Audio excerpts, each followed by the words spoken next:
finally decided to stop being lazy and actually make this video that I've been talking about for a long time. It's about the Canon RP, but I don't actually have it with me.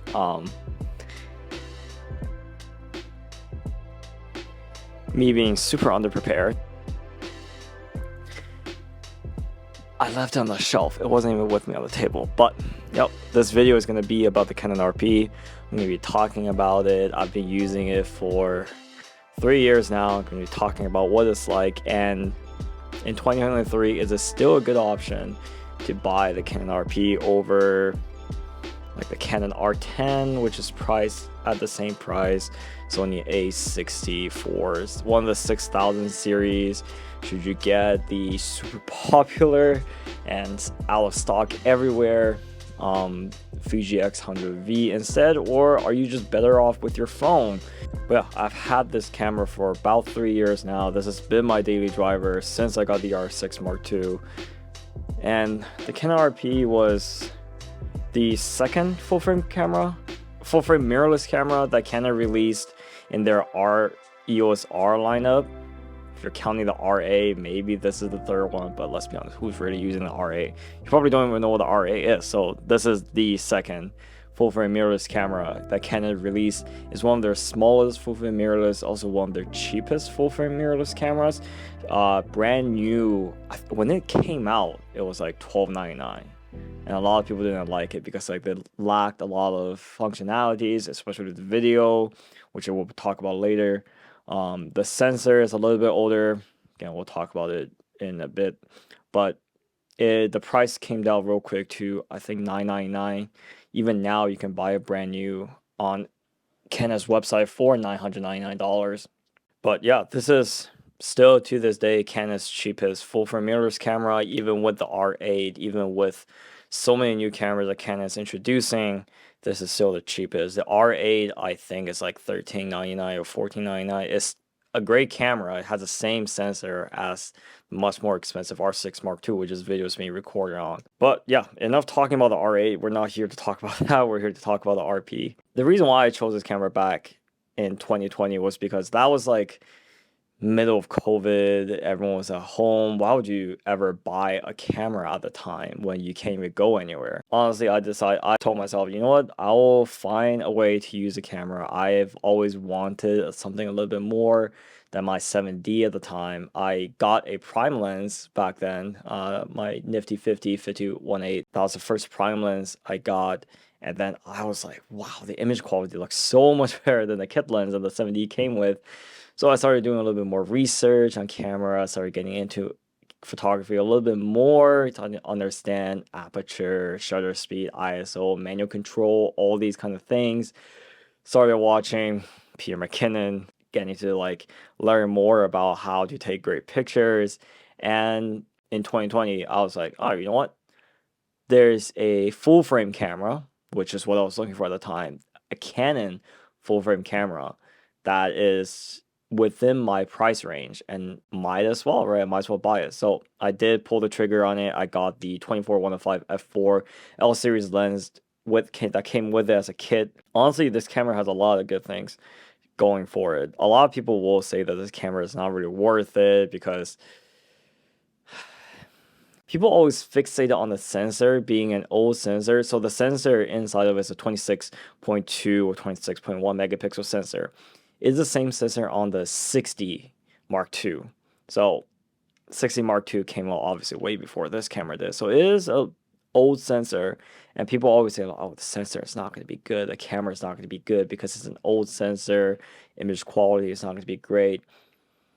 I'm going to be honest with you. I never once thought this camera's image sensor wasn't capable of doing the things I want to do. I shot my friend's wedding on this. Some of my favorite pictures I've shot in Banff or traveling anywhere or even just for fun are shot with this camera. It's able to do raw JPEGs, all that good stuff. But never once did I think this camera's image sensor, because it was old, it wasn't capable of doing the things I needed to do, and it still produces fantastic images. This camera will do.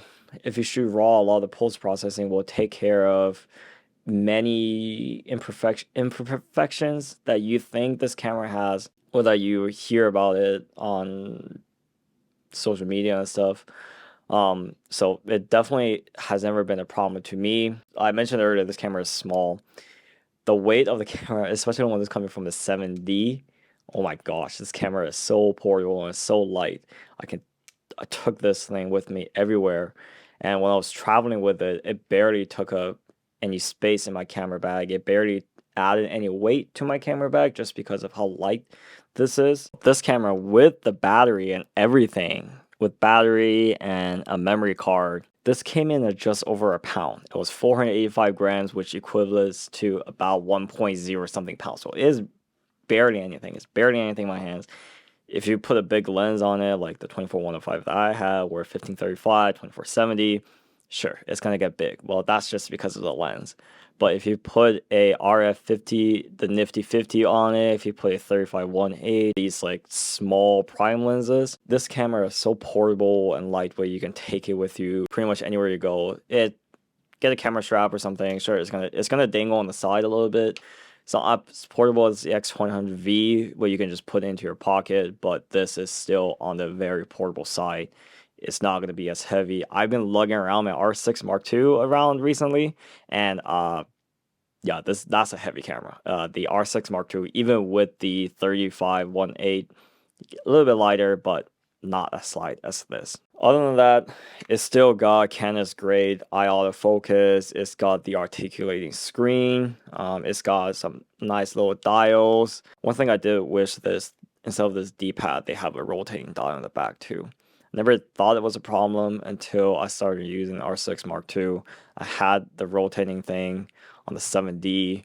It's easier to like review images or look at images than just clicking this thing. But yeah, this camera, as great as it is, no camera is perfect. Even the R6 Mark II, even the A7R5, all camera has some imperfections. So this camera, it's slow, as in shooting speed. If you want to shoot wildlife or sports or NASCAR or F1, all those kinds of like super fast paced things, this camera is all like honestly is not going to be able to do it for you.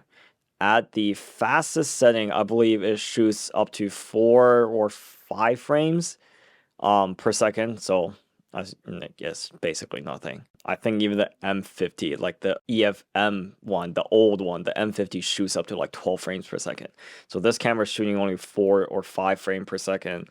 It is very slow. A lot of people do have issues with it. For me, I don't do that much sports photography or anything fast paced. It's never an issue to me. But I know a lot of people it does. If you do want to do sports photography or stuff, it can be a problem. I have shot sports photography with this once. Wasn't that big of a deal. But for some people who want like every single frame that they can get, this is not going to be that good. It's still doable, but know that there are better cameras out there than this. But again, this is like an entry camera. So obviously have that in mind. Even though this is a full frame camera, this is still geared towards like entry level photographers. This is going to miss a lot of the whistle and bells that you get on more expensive cameras or more professional cameras, I guess, or newer cameras that came out within like the past year or so. And because this is an entry camera, there's no weather sealing on this. So again, I wouldn't take this out in pouring rain or anything. I have took this out in like drizzle rain, like light rain.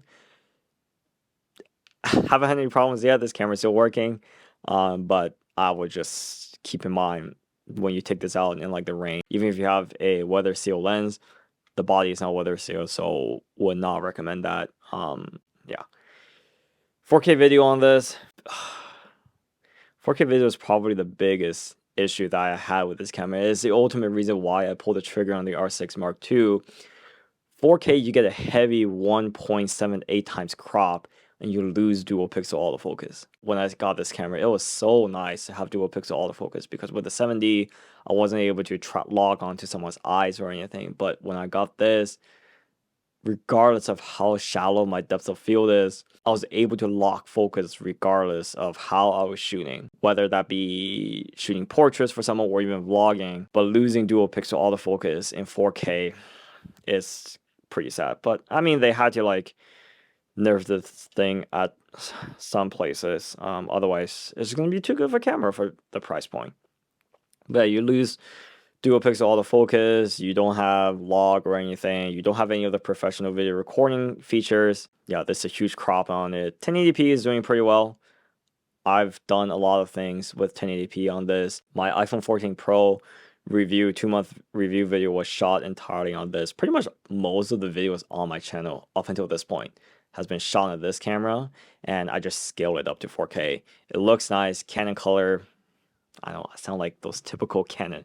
Like, Canon color is great. It still looks great even without log. With log, you get more dynamic range, you get more details and everything, but straight out of camera, it still looks great. And battery life, so small camera, obviously small battery. The Sony a7C being, I think, it is the most compact full frame camera on the market right now, but that one has the same battery as the A7 IVs, A7 R5s. Unfortunately, the RP does not share the same whatever weird battery, LPE6 whatever battery that the R6, R5s, and 5Ds, like those camera shares. This has the, drop everything. This has the LPE17 battery on it.